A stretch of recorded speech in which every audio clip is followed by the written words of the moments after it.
would like to ask Steve if he could just give us a brief description of how well we're doing in the Middle East. We have peace in the Middle East now. There's a couple of little minor flames that we put out very easily. And very importantly, we got our last hostage back, which is incredible. Unfortunately, this was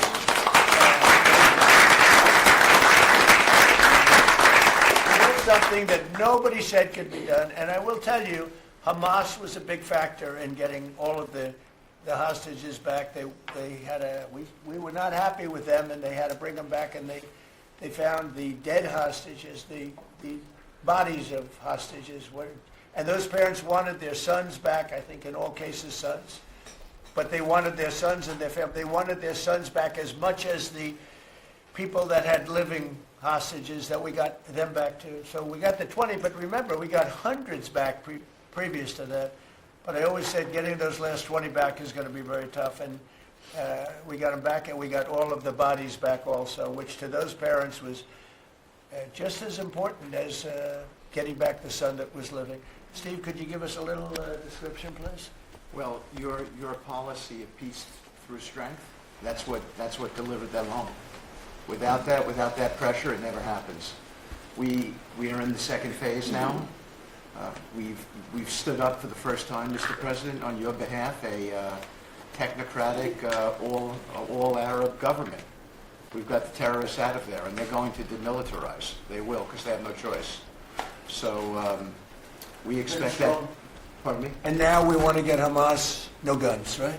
Right. They're going to give it up. They're going to give up the AK-47s. A lot of people said they'll never disarm.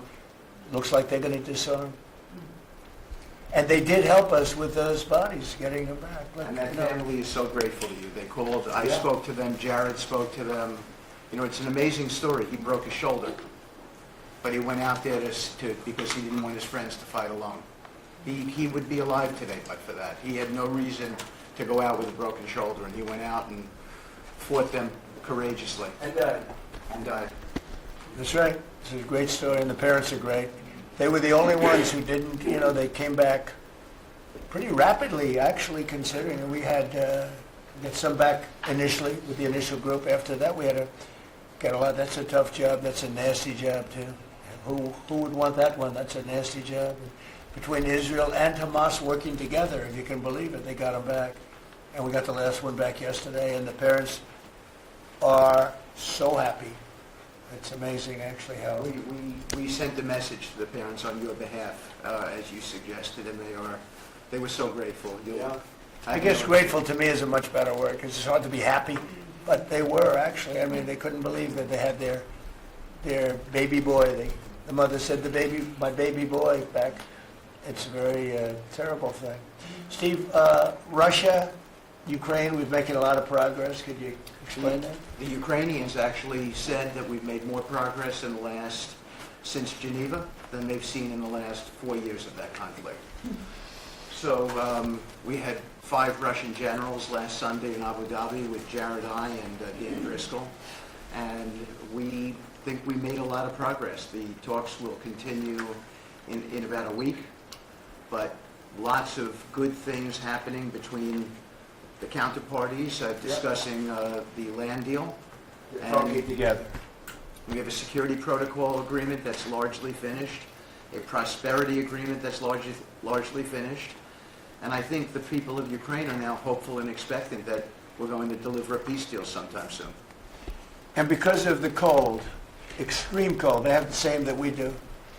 I personally asked President Putin not to fire on Kyiv and the cities and towns for a week during this. It's extraordinary. It's not just like cold, it's extraordinary cold, record-setting cold. Over there, too, you're having the same. It's a big pile of bad weather, the worst. But it was they said they've never experienced cold like that. And I personally asked President Putin not to fire into Kyiv and the various towns for a week, and he agreed to do that. And I have to tell you, it was very nice. A lot of people said, don't waste the call, you're not going to get that, and he did it, and we're very happy that they did it. That's correct. Because on top of everything else, that's not what they need, is missiles coming into their towns and cities. So I just thought I should say it. I thought it was a very very good thing, and Ukraine was almost, they didn't believe it, but they were very happy about it because they are struggling badly. I They're think it struggling. shows, Mr. President, how you provide an overarching sort of presence in these negotiations. The Ukrainians never thought it could happen. The Russians are doing things maybe that people wouldn't give them the credit for doing, and I think it always comes down to your indomitable.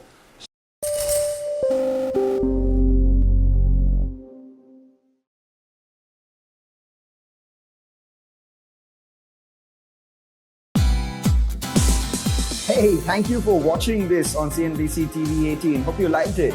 For more such interesting news and updates, follow CNBC TV 18 on all the social media platforms.